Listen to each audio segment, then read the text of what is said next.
Hello friends, आपका उत्तर GK trick में स्वागत है। आज जो है मैं ज्योग्राफी के बारे में बताऊंगा कुछ प्रश्न। पिछली वीडियो में जो है मैंने ज्योग्राफी के बारे में बताया था, आपने वीडियो देखी होगी।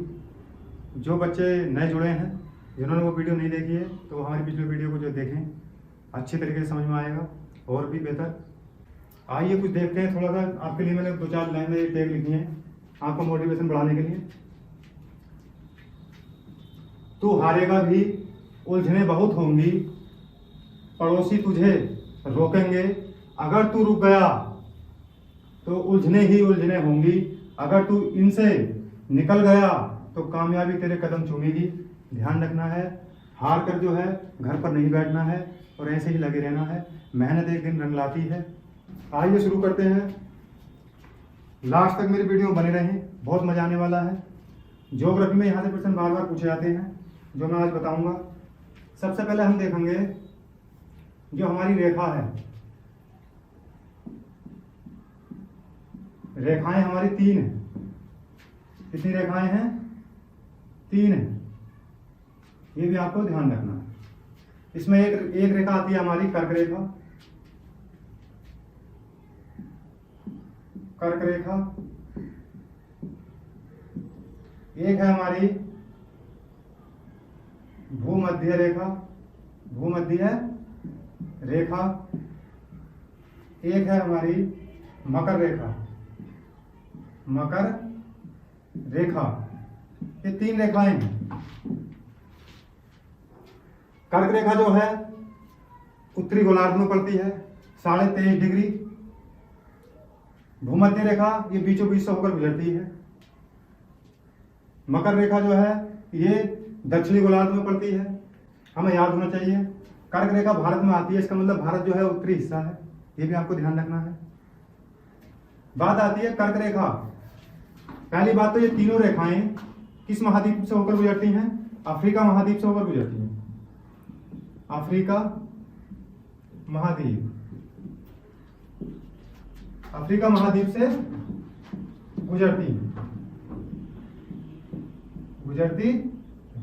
ये भी आपको ध्यान रखना है। ये तीनों रेखाएं कौन से महाद्वीप से होकर गुजर जाती हैं भैया? अफ्रीका महाद्वीप से होकर गुजर जाती हैं। ये भी आपको ध्यान रखना है। मकर रेखा ये ऑस्ट्रेलिया से होकर गुजरती है। ऑस्ट्रेलिया से गुजरती है। ये पेपर में पूछा गया है ऑस्ट्रेलिया से कौन सी रेखा गुजरती है, तो मकर रेखा गुजरती है। ये भी आपको ध्यान रखना है। कर्क रेखा ये भारत से होकर गुजरती है। भारत से होकर गुजरती है।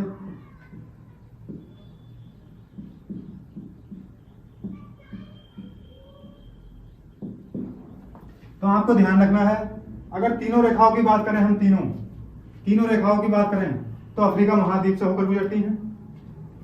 मकर रेखा ऑस्ट्रेलिया से होकर गुजरती है। कर्क रेखा ये भारत से होकर गुजरती है। बात आती है कर्क रेखा की। कर्क रेखा भारत से 8 राज्यों से होकर गुजरती है। भारत में 8 राज्यों से गुजरती है।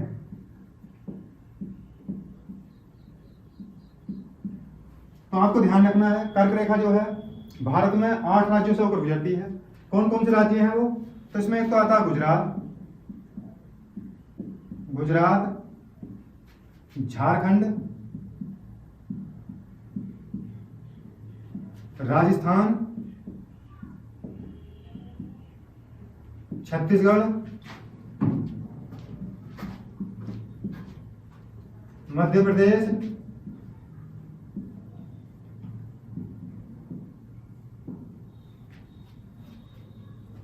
पश्चिम बंगाल,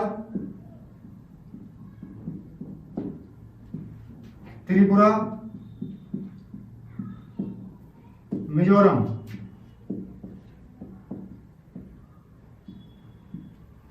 तो 8 राज्य हो गए होंगे। 1 2 3 4 5 6 7 8। तो हमें ध्यान रखना है कर्क रेखा जो है भारत में 8 राज्यों से होकर गुजरती है। 8 राज्य कौन कौन से हैं? गुजरात है, इसमें झारखंड है, राजस्थान है, छत्तीसगढ़, मध्य प्रदेश है। पश्चिम बंगाल है, त्रिपुरा है, मिजोरम। ये 8 राज्यों से होकर गुजरती है। बात आती है कर्क रेखा को, कर्क रेखा को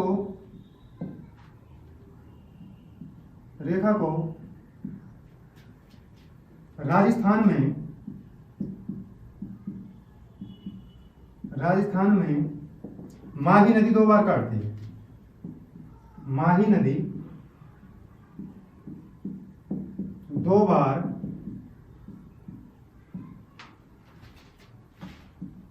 काटती है। ये प्रश्न कई बार एग्जाम में पूछा गया है कि कर्क रेखा को भारत में कौन सी नदी काटती है? 2 बार माही नदी काटती है। और कहां पर काटती है ये भैया? राजस्थान के अंदर काटती है। ये भी आपको ध्यान रखना है। एक और प्रश्न आपको याद रखना है,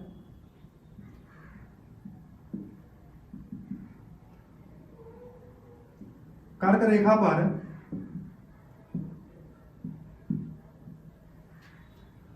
झारखंड की राजधानी, झारखंड की राजधानी रांची बसा है। ये रांची जो शहर है, जो झारखंड की राजधानी है, ये कर्क रेखा पर बसा है। ये भी आपको ध्यान रखना। कर्क रेखा इसके बीचों बीच से होकर गुजर जाती है। ये भी आपको ध्यान रखना। अति इंपोर्टेंट क्वेश्चन है, पूछ लेगा भारत की कौन सी राज्य की राजधानी है जो कर्क रेखा पर बसी है। तो ये भी आपको ध्यान रखना। एक बार और देख लें, हमारे जो है 3 रेखाएं, कर्क रेखा, भूमध्य रेखा और मकर रेखा। अगर बात करें इन तीनों रेखाओं की तो ये अफ्रीका महाद्वीप से होकर गुजर जाती है। अगर मकर रेखा की बात करते हैं तो ये ऑस्ट्रेलिया से होकर गुजरती है भैया। कर्क रेखा जो है ये भारत से होकर गुजरती है। कर्क रेखा भारत में 8 राज्यों से होकर गुजर जाती है। इसमें गुजरात शामिल है, झारखंड, राजस्थान, छत्तीसगढ़, मध्य प्रदेश, पश्चिम बंगाल, त्रिपुरा, मिजोरम। ये 8 राज्य हैं। कर्क रेखा को राजस्थान में माही नदी 2 बार काट देती है। ये भी आपको ध्यान रखना है। कर्क रेखा पर झारखंड की राजधानी रांची बसा है, यानी कि रांची में को कर्क रेखा गुजर जाती है। ये भी आपको ध्यान रखना है। मैंने अभी जैसे बताया तुम्हें, कर्क रेखा, भूमध्य रेखा और मकर रेखा ये अफ्रीका महाद्वीप से होकर गुजरती है। तो इन्हें जो है अलग अलग नदी काटती है। ये तो आपको पता चल गया मकर रेखा कौन सी नदी काटती है। तो अफ्रीका में भूमध्य रेखा को लिम्पोपो कांगो नदी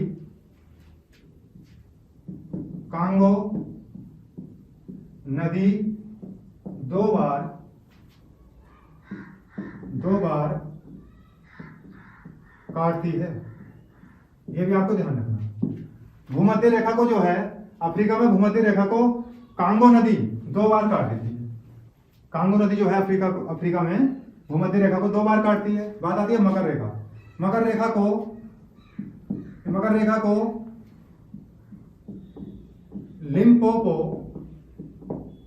लिम्पोपो नदी 2 बार काटती है। 2 बार काटती है। ये भी आपको ध्यान रखना। तो यहां से तीनों प्रश्न याद रखने हैं। कर्क रेखा को भारत के अंदर यानी कि राजस्थान में माही नदी 2 बार काटती है। भूमध्य रेखा को अफ्रीका में कांगो नदी 2 बार काटती है। मकर रेखा को लिम्पोपो नदी अफ्रीका में 2 बार काटती है। यहां से एक ना एक प्रश्न एग्जाम में आता रहता है। ये भी आपको ध्यान रखना है। अफ्रीका की सबसे लंबी नदी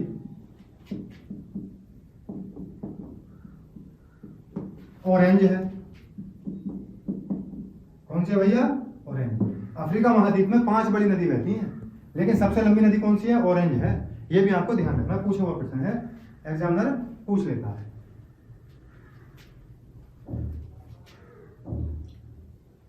सबसे लंबी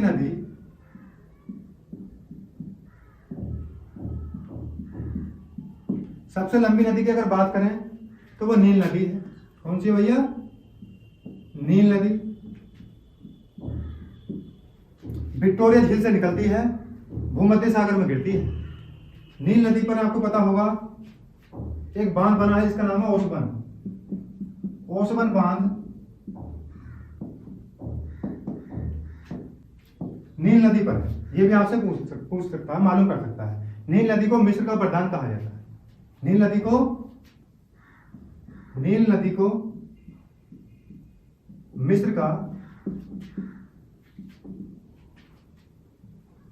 मिस्र का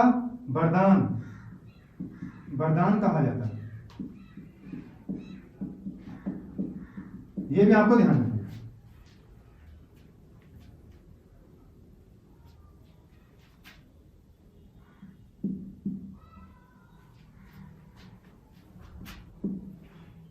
नील नदी को मिस्र का वरदान कहा जाता है, यह भी आपको ध्यान रखना है। सबसे लंबी नदी जो है नील नदी है, ठीक है। बात आती है सबसे चौड़ी नदी। सबसे चौड़ी जो नदी है वो अमेजन है, अमेजन नदी। सबसे जो चौड़ी नदी है वो अमेजन नदी है।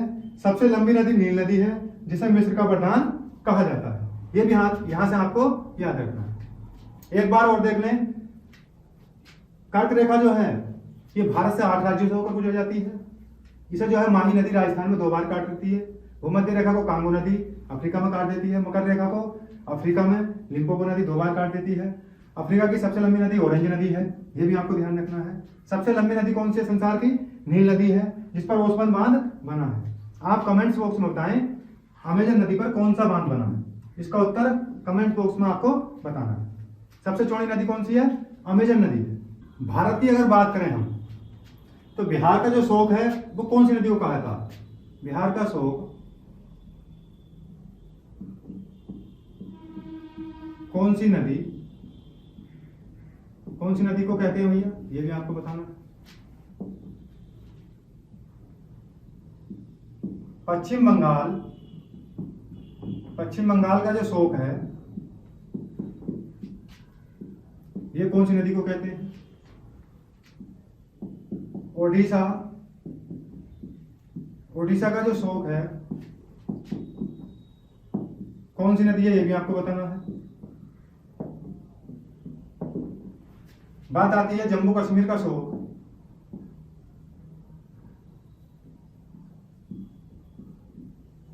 जम्मू कश्मीर का जो शोक है ये कौन सी नदी है? तो आपके सामने 4 प्रश्न है। एग्जाम की दृष्टि से अगर देखा जाए तो बार बार एग्जाम में पूछे जाते हैं। यहां से एक ना एक प्रश्न आए दिन एग्जाम में आता जाता रहता है, ये भी आपको ध्यान रखना है। बिहार का शोक किस नदी को कहा जाता है? तो भाई साहब इसे बोलते हैं कोसी नदी को। कोसी नदी अति इंपॉर्टेंट प्रश्न है, आपको याद ही होना चाहिए।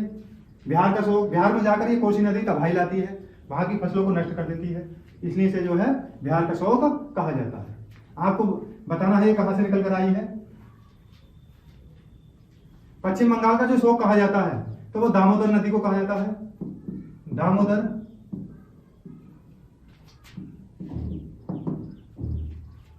आपको याद होगा दामोदर नदी पर एक बांध है। कौन सा बांध है? तो पंचायत जो बांध है वो दामोदर नदी पर है, याद रखना है। ओडिशा का जो शोक कहा जाता है ये किसे कहा जाता है भाई साहब? तो ये कहा जाता है ब्राह्मी नदी को। किसे कहा जाता है? ब्राह्मी नदी को।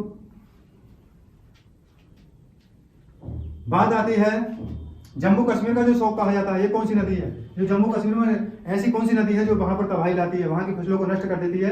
तो वो कौन सी नदी है? तो वो झेलम नदी है। कौन सी है? झेलम नदी। तो ये 4 नदी हैं जो आपको याद रखनी है। चारों की चारों नदी आपको याद रखनी है। जम्मू कश्मीर का जो शोक कहा जाता है वो झेलम को कहा जाता है। ओडिशा का शोक कहा जाता है ब्राह्मी नदी को, यह भी आपको ध्यान रखना है।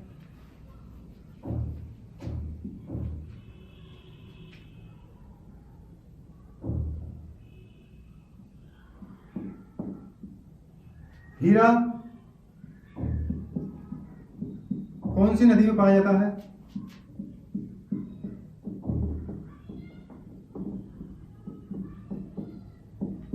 कृष्णा नदी में पाया जाता है, ये भी आपको ध्यान रखना है। कृष्णा नदी। दक्षिण भारत की सबसे लंबी नदी कौन सी है? दक्षिण भारत सबसे लंबी नदी कौन सी है? तो गोदावरी है। कौन सी है भैया? गोदावरी। आपको याद रखना है दक्षिण भारत की सबसे लंबी नदी कौन सी है? गोदावरी है। हीरा कौन सी नदी में पाया जाता है? तो कृष्णा नदी में पाया जाता है। यह भी आपको ध्यान रखना है। भारत का अन्न भंडार क्षेत्र कौन सा है? तो ये ध्यान रखना है, गोदावरी,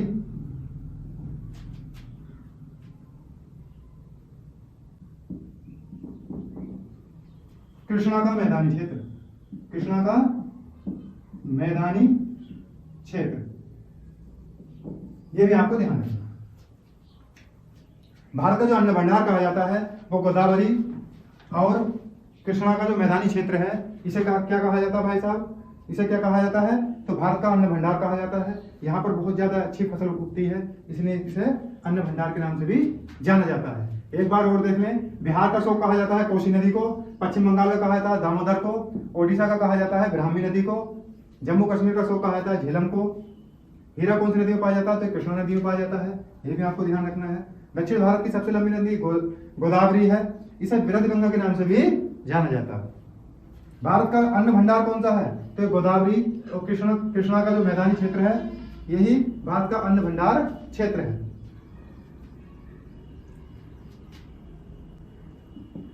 खुला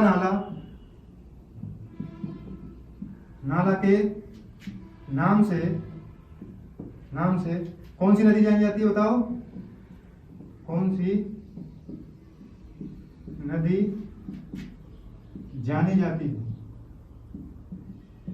तो ये यमुना नदी है। कौन सी नदी है भैया? यमुना नदी है। ये भी आपको ध्यान रखना। कौन सी नदी है? यमुना नदी। इसे कालिंदी नदी भी कहा जाता है। ये भी आपको ध्यान रखना।